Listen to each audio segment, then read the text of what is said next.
ఓం సాయిరామ్. సమర్థ సద్గురు సాయినాథ్ మహారాజ్ కీ జై. ముందుగా మన సాయి కుటుంబ సభ్యులందరికీ నమస్కారం అండి.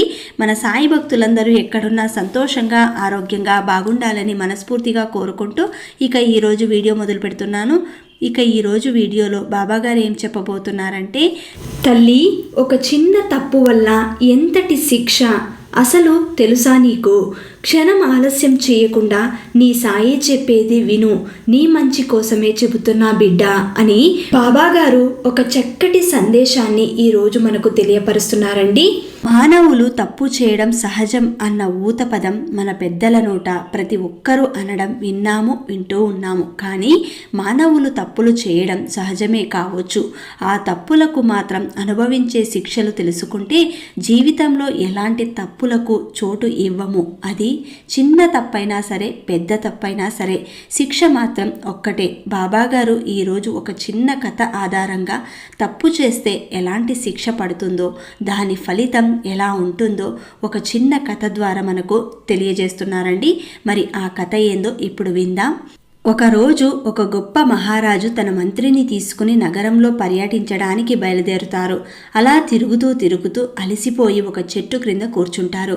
అలా కూర్చున్న కొద్దిసేపటికి దొంగ దొంగ అని అరుపు వినిపిస్తుంది. ఎక్కడి నుండి ఈ శబ్దం వస్తుంది అని చూస్తే అక్కడ ఊరిలో ఉన్న కొంతమంది ప్రజలు ఒక దొంగని దొంగ దొంగ అంటూ అతనిని వెంబడిస్తూ ఉంటారు.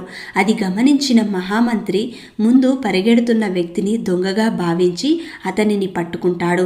అతనిని పట్టుకుని, నువ్వు ఎందుకు దొంగతనం చేశావు? దొంగతనం చేయడానికి నీకు సిగ్గుగా లేదా అని ప్రశ్నిస్తాడు. వెంటనే అక్కడున్న ప్రజలు ఆ మహామంత్రి అక్కడున్న దొంగ దగ్గరికి వస్తారు. ఈ దొంగని మాకు అప్పచెప్పండి, ఇతనికి మేము తగిన శిక్ష విధిస్తాము అంటారు. అప్పుడు ఆ మహారాజు కలగజేసుకుని, ఇతను ఏం దొంగతనం చేశాడు అని అడుగుతాడు. అప్పుడు ఆ ప్రజలు, ఇతడు మా తోటలోని పండ్లను దొంగతనం చేసి పారిపోతున్నాడు, అందుకే మేము ఇతనిని తరుముకుంటూ వస్తున్నాము. అప్పుడు ఆ మహారాజు దొంగతో ఇలా అంటాడు, నువ్వు నిజంగానే దొంగతనం చేశావా? ఒకవేళ చేస్తే ఎందుకు చేశావు అని అడుగుతాడు. అప్పుడు ఆ దొంగ ఇలా అంటాడు, మహాప్రభు, నాకు బాగా ఆకలి వేసింది. ఆ ఆకలిని తట్టుకోలేక ప్రక్కనే ఉన్న తోటలోకి వెళ్ళి కొన్ని పండ్లను దొంగలించాను, నన్ను క్షమించండి అని ఆ మహారాజుతో అంటాడు. అప్పుడు ఆ మహారాజు ఊరి ప్రజలతో ఇలా అంటాడు, ఇతను తప్పుని ఒప్పుకున్నాడు కాబట్టి ఇతనిని 1 మాసం పాటు పని చేయించుకోండి, ఇదే ఇతనికి విధించే శిక్ష అని చెబుతాడు. అది విన్న ఆ దొంగ, మహాప్రభు, ఇది నా మొదటి తప్పు మాత్రమే, నన్ను క్షమించి నాకు విధించిన శిక్ష తగ్గించండి అని వేడుకుంటాడు. అది విన్న ఆ గొప్ప మహారాజు ఆ దొంగకు విధించిన 1 మాసం శిక్షను కాస్త 6 మాసాలకు పెంచేస్తాడు.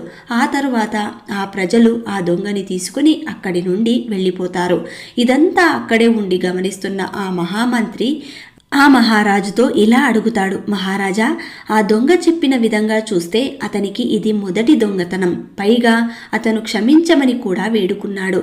క్షమించమని అడిగిన తర్వాత శిక్షని తగ్గించాలి కదా, కానీ మీరు అతనికి శిక్షని ఇంకా పెంచారు. అలా ఎందుకు చేశారు? అది కూడా చాలా చిన్న తప్పే కదా అని ఆ మహామంత్రి అంటాడు. అప్పుడు మహారాజు ఒక చిరునవ్వు నవ్వి, మహామంత్రి, ఇది చిన్న తప్పు అంటున్నావా? ఇలాంటి చిన్న తప్పులే రేపటి రోజున పెద్ద ప్రమాదంగా మారుతాయి. ఆ విధంగా మారడానికి కారణం కూడా ఈ మానవుడే కాబట్టి దీనికి ఫలితం ఎంత దుర్మార్గంగా ఉంటుందో ఒక చిన్న కథని చెబుతాను విను అని చెప్పి ఆ మహారాజు ఆ మంత్రికి ఒక చిన్న పిట్ట కథని చెబుతాడు. ఇది విన్న తరువాత, నువ్వే చెప్పు, ఈ దొంగతనం చేసిన అతనికి నేను వేసిన శిక్ష సరైనదా కాదా అని కథని మొదలు పెడతాడు ఆ మహారాజు. ఒక ఊరిలో నిరుపేద బ్రాహ్మణుడు ఉండేవాడు. అతను ఒకరోజు ఆ రాజ్యంలో ఉన్న రాజు దగ్గరికి ధనం అడగడానికి ఇంటి నుండి రాజు దగ్గరికి బయలుదేరతాడు. అలా ప్రయాణంలోనే అతనికి 1 రోజు గడిచిపోతుంది. అలా 2వ రోజు పొద్దున్నే ఆ రాజు యొక్క రాజభవనానికి చేరుకుంటాడు. అక్కడున్న రాజు చాలా ధర్మాత్ముడు, చాలా తెలివైనవాడు కూడా. అతను యోగ్యులకు మాత్రమే దానం చేసేవాడు. రోజూ తన దగ్గరికి దానం కోసం వచ్చే వారిని ముందుగా పరీక్షించి వారిలో యోగ్యులకు మాత్రమే దానం చేసేవారు. వచ్చిన వారిని పరీక్షించడం కోసం ఆ రాజు ఆ రాజభవనం చుట్టూ 4 పెద్ద ద్వారాలను ఏర్పాటు చేశారు. ఎవరైతే ఆ 4 ద్వారాలు దాటుకొని వస్తారో వారిని మాత్రమే యోగ్యులుగా భావించి వారికి దానం చేసేవారు. అలాగే ఆ పేదవాడైన బ్రాహ్మణుడు కూడా రాజభవనం దగ్గర ఉన్న మొదటి ద్వారం దగ్గరికి చేరుకుంటాడు. ఆ మొదటి ద్వారంలోకి ప్రవేశించే ముందు ఆ బ్రాహ్మణుడికి ఒక వేశ్య కనిపిస్తుంది. అప్పుడు ఆ వేశ్య ఆ బ్రాహ్మణుడితో ఇలా అడుగుతుంది, నువ్వు ఎవరు? ఈ రాజభవనంలోకి ఎందుకు వెళ్ళాలనుకుంటున్నావు అంటుంది. అప్పుడు ఆ బ్రాహ్మణుడు, నేను ఒక నిరుపేద బ్రాహ్మణుణ్ణి, మహారాజు దగ్గర కొంత డబ్బులు తీసుకుని అడుక్కోవడానికి వచ్చాను అని చెబుతాడు. అప్పుడు ఆ వేశ్య ఇలా అంటుంది, ఈ ద్వారం నుండి నువ్వు లోపలికి వెళ్ళాలి అంటే నాదొక షరత్తు. నువ్వు నా అనుమతి లేనిదే లోపలికి వెళ్ళలేవు. నేను ఒక వేశ్యని. నాతో ఎవరైతే ఒక రోజు పూర్తిగా గడిపి ఆనందపరుస్తూ ఎవరైతే నాకు సుఖాన్ని పంచుతారో వారికి మాత్రమే లోపలికి వెళ్ళడానికి నేను అనుమతినిస్తాను అంటుంది. ఆ మాటలు విన్న బ్రాహ్మణుడు సిగ్గుతో తల వంచుకొని, ఇది మహాపాపం అంటాడు. దీనికి మీరు ఒప్పుకోవడం లేదు కదా, అయితే మీరు వేరే ద్వారం నుండి వెళ్ళండి అని తను సలహా ఇస్తుంది. అప్పుడు ఆ బ్రాహ్మణుడు ఈ మహాపాపం చేసే కంటే ఇంకొక ద్వారంలో ప్రయత్నం చేద్దామని చెప్పి అక్కడి నుండి ఇంకో ద్వారానికి వెళ్ళిపోతాడు. ఇక రెండవ ద్వారం దగ్గరికి చేరుకున్నాక అక్కడ ఒక భటుడు అడ్డుపడతాడు. ఆ భటుడు ఆ బ్రాహ్మణునితో ఇలా అంటాడు, ఈ ద్వారం దగ్గర ముఖ్య ద్వారపాలకుడు అధికారం చలాయిస్తూ ఉంటాడు. ఆయన అనుమతి లేనిదే నువ్వు లోపలికి వెళ్ళలేవు. నువ్వు లోపలికి వెళ్ళాలంటే ఆ ద్వారపాలకునితో స్నేహం చేయాలి. ఆయనకు మాంసం అంటే చాలా ఇష్టం. ఆయనతో కలిసి మీరు మాంసాన్ని తినాల్సి ఉంటుంది. మీరు అతనితో కలిసి మాంసం తింటే మీరు ఈ ద్వారం నుండి లోపలికి వెళ్ళవచ్చు అని అంటాడు ఆ భటుడు. అప్పుడు ఆ బ్రాహ్మణుడు, నేను వేదాలు చదివిన బ్రాహ్మణుణ్ణి, నేను మాంసం తినలేను, ఇది అధర్మం అంటాడు. అప్పుడు ఆ భటుడు, అయితే మీకు ఈ ద్వారం నుండి ప్రవేశం లభించదు, మరో ద్వారం చూసుకోండి అని అంటాడు. అప్పుడు ఆ బ్రాహ్మణుడు రెండవ ద్వారం నుండి మూడవ ద్వారానికి బయలుదేరుతాడు. ఇక అక్కడ మూడవ ద్వారం దగ్గరికి చేరుకున్నాక అక్కడ తీరా చూస్తే కొంతమంది మద్యాన్ని సేవిస్తూ ఉంటారు. అది చూస్తూ లోపలికి వెళ్ళడానికి ప్రయత్నిస్తాడు బ్రాహ్మణుడు. అలా లోపలికి వెళుతున్న బ్రాహ్మణుడిని అక్కడ ద్వారపాలకుడు అడ్డుపడతాడు. ఈ ద్వారం కేవలం మద్యం సేవించే వారికి మాత్రమే. ఈ ద్వారం నుండి మీరు లోపలికి వెళ్ళాలి అనుకుంటే తప్పకుండా మద్యం సేవించవలసి ఉంటుంది అని అంటాడు. ఇక ఆ బ్రాహ్మణుడికి మద్యం సేవించడం కూడా ఇష్టం ఉండదు. అందువల్ల ఆ బ్రాహ్మణుడు 4వ ద్వారానికి బయలుదేరుతాడు. ఇక చివరిగా 4వ ద్వారానికి చేరుకున్నాక ఆ 4వ ద్వారం దగ్గర కొంతమంది జూదమాడుతూ ఉంటారు. అప్పుడు ఆ బ్రాహ్మణుడు దగ్గరికి ఒకడు వచ్చి, ఈ ద్వారం ఎవరైతే జూదం ఆడగలరో వారికి మాత్రమే ప్రవేశం అని అంటాడు. అప్పుడు ఆ బ్రాహ్మణుడికి ఏం చేయాలో అర్థం కాక, 4 ద్వారాల దగ్గర అధర్మమే ఉంది, జూదం ఆడడం కూడా అధర్మమే, కానీ నేను ఎలాగైనా సరే కలవాలి రాజుని అని చెప్పి ధనాన్ని తీసుకుని నా కుటుంబాన్ని నేను పోషించుకోవాలి అని ఒట్టి చేతులతో నేను ఇంటికి వెళ్ళడం మంచిది కాదు, ఏం చేయాలి అని ఆలోచిస్తూ ఒకవైపు అధర్మం, మరొక వైపు పేదరికం, ఇలా ఆలోచిస్తూ ఆ బ్రాహ్మణుడు ఒక నిర్ణయానికి వస్తాడు. అప్పుడు ఆ బ్రాహ్మణుడు ఒక్క పేదరికాన్ని మాత్రమే ఆలోచించి తన మనసులో ఇలా అనుకుంటూ ఉంటాడు, ఇక్కడున్న అన్ని పాపాల కన్నా 4వ ద్వారం దగ్గర ఉన్న జూదం చాలా చిన్న పాపమే కదా అంటూ జూదం ఆడడానికి నిశ్చయించుకుంటాడు. అప్పుడు ఆ బ్రాహ్మణుడు తన దగ్గర ఉన్న 1 రూపాయితో ఆట ఆడడం మొదలు పెడతాడు.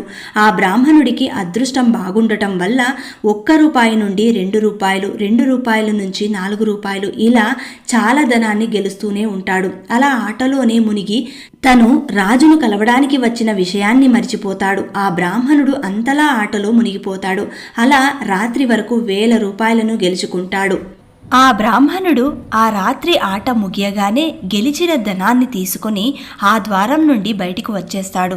ప్రొద్దున నుండి ఆడుతూనే ఉండడం వల్ల ఆ బ్రాహ్మణుడికి బాగా ఆకలి వేస్తుంది. కానీ అక్కడ తినడానికి ఒక్క భోజనశాల కూడా లేదు. ఆకలి మాత్రం విపరీతంగా వేస్తూ ఉంటుంది. అప్పుడు ఆ బ్రాహ్మణుడు మనసు మెల్లగా చెడు అలవాటుపై మల్లుతుంది. చిన్న పాపమే కదా, 2వ ద్వారం దగ్గర వెళ్ళి మాంసం తింటే సరిపోతుంది కదా, అక్కడ మంచి భోజనం దొరుకుతుంది, అలాగే నా దగ్గర ఉన్న ధనం కూడా ఖర్చు కాదు అనుకొని ఈ చిన్న పాపం వల్ల ఏమంత పెద్ద నష్టం కాదులే అని చెప్పి, అయినా నేనే అందరి పాపాలను తొలగిస్తూ ఉంటాను, ఈ చిన్న పాపం నాకేమి తగలదులే అని అనుకుంటాడు ఆ బ్రాహ్మణుడు. అప్పుడు ఆ బ్రాహ్మణుడు రెండవ ద్వారం దగ్గరికి వెళ్ళి మాంసాహారం కూడా తినేస్తాడు. ఎన్నడూ మాంసాహారం తినని బ్రాహ్మణుడు మొదటిసారిగా మాంసాహారం తినడం వల్ల అతని మనసులో ఒక కోరిక పుడుతుంది, అది మద్యం సేవించాలని. ఆ కోరిక పుట్టగానే అలా బ్రాహ్మణుడు కొద్దిగా మద్యం సేవించాలని నిశ్చయించుకుంటాడు. ఏది ఏమైనా సరే, ఏదైనా చిన్న పాపం తగిలినా నేను దానికి ప్రాయశ్చిత్తం చేసుకోగలను అని భావించి మద్యం తాగుతున్న మూడవ ద్వారం దగ్గరికి వెళతాడు. ఆ ద్వారం దగ్గరికి వెళ్ళి వారితో కలిసి మద్యం కూడా సేవించేస్తాడు. ఇలా బ్రాహ్మణుడు మహాపాపం అంటూనే 3 తప్పులను చేసేస్తాడు. ఇక మద్యం సేవించిన తర్వాత ఇక ఆ బ్రాహ్మణుడి ఆలోచన, బుద్ధి రెండూ మందగించి మనసులో చెడు ఆలోచనలు నిండిపోతూ ఉంటాయి. మద్యం తాగిన తర్వాత ఆ మత్తులో ఆ బ్రాహ్మణుడి ఆలోచన మొదటి ద్వారం దగ్గర ఉన్న వేశ్య వైపు వెళుతుంది. ఆ బ్రాహ్మణుడికి తెలుసు తాను చేస్తున్నది మహాపాపమే అని, కానీ మద్యం సేవించి ఉండడం వల్ల పాపం అని తెలిసినా కూడా ఎలాగో చిన్న చిన్న తప్పులే జరిగిపోయాయి కదా, ఈ చిన్న పాపం కూడా చేసి అన్ని పాపాలకు ఒకేసారి ప్రాయశ్చిత్తం చేసుకుంటాను అని అనుకుంటాడు. అలా ఆ బ్రాహ్మణుడు నేర్చుకున్న వేద విజ్ఞానాలన్నీ మరిచిపోయి మొదటి ద్వారం దగ్గరకు వెళ్ళి ఆ రోజు రాత్రి ఆ వేశ్యతో గడిపేస్తాడు. ఆ వేశ్య ఆ బ్రాహ్మణుడి దగ్గర ఉన్న ధనమంతా తీసుకుంటుంది. ఇక తెల్లవారగానే ఆ ద్వారం దగ్గరికి రాజభటులు చేరుకుని, ఒక వేశ్యకు ఇక్కడ ఏం పని ఉంటుంది, ఇక్కడ నుండి ముందుగా వెళ్ళిపో అంటూ ఆ వేశ్యని అక్కడి నుండి తరిమేస్తారు. జరిగిన విషయం మొత్తం ఆ మహారాజుకి తెలిసిపోతుంది. ఆ బ్రాహ్మణుడు ఎలాంటి వాడో గ్రహిస్తాడు. ఇతను యోగ్యుడు కాదని నిర్ణయిస్తాడు. మరుసటి రోజు పొద్దున్నే ఆ బ్రాహ్మణుడు అన్ని ద్వారాల దగ్గరకు వెళ్ళి, నన్ను లోపలికి పంపండి, నేను మీరు పెట్టిన అన్ని షరతులకు ఒప్పుకుంటున్నాను అంటాడు. కానీ అక్కడున్న ద్వారపాలకులందరూ అతనిని లోపలికి పంపరు. ఎందుకంటే ఆ బ్రాహ్మణుడు గురించి తెలుసుకున్న ఆ మహారాజు అక్కడున్న నియమాలన్నీ మార్చేశాడు. అందువల్ల ఆ బ్రాహ్మణుడికి ఏ ద్వారంలోనూ అనుమతి లభించలేదు. ఇక చేసేదేమీ లేక అప్పుడు ఆ బ్రాహ్మణుడు చాలా దుఃఖిస్తూ రాజభవనం బయట కూర్చుని, అయ్యో, రాజు దగ్గర నుండి నాకు ధనం లభించలేదు, అంతేకాకుండా నా దగ్గర ఉన్న ధనం కూడా మిగలలేదు అంటూ చాలా దుఃఖిస్తూ ఉంటాడు. చిన్న చిన్న తప్పులే కదా అని ఆ బ్రాహ్మణుడు ధనము ధర్మము రెండూ పోగొట్టుకున్నాడు అంటూ ఆ మహామంత్రితో ఈ విధంగా ఆ కథని ముగిస్తాడు. ఆ తర్వాత ఆ మహామంత్రి ఆ గొప్ప మహారాజుతో ఇలా అంటాడు, మీకు శతకోటి వందనాలు ప్రభు. మహారాజా, మీరు చేసింది ఆ దొంగకి విధించింది మంచి శిక్షే అని అప్పుడు ఒప్పుకుంటాడు. దీన్ని బట్టి బాబాగారు మనకు ఏం తెలియజేస్తున్నారు అంటే, మనం చేసే తప్పులు ఎలాంటివైనా సరే, చిన్నవైనా పెద్దవైనా, వాటికి మూల్యం చెల్లించక తప్పదు. అందుకు ఏ కష్టం వచ్చినా, ఎలాంటి బాధలు వచ్చినా తప్పులను మాత్రం దయచేసి చేయకండి. మానవులలో అవినీతి అనేది ఎలా పెరుగుతుందో ఈ కథే ఒక నిదర్శనమని చెప్పాలి. కాబట్టి ఉన్నంతలో సర్దుకుంటూ మనం కూడా ఎలాంటి తప్పులు చేయకుండా జాగ్రత్తగా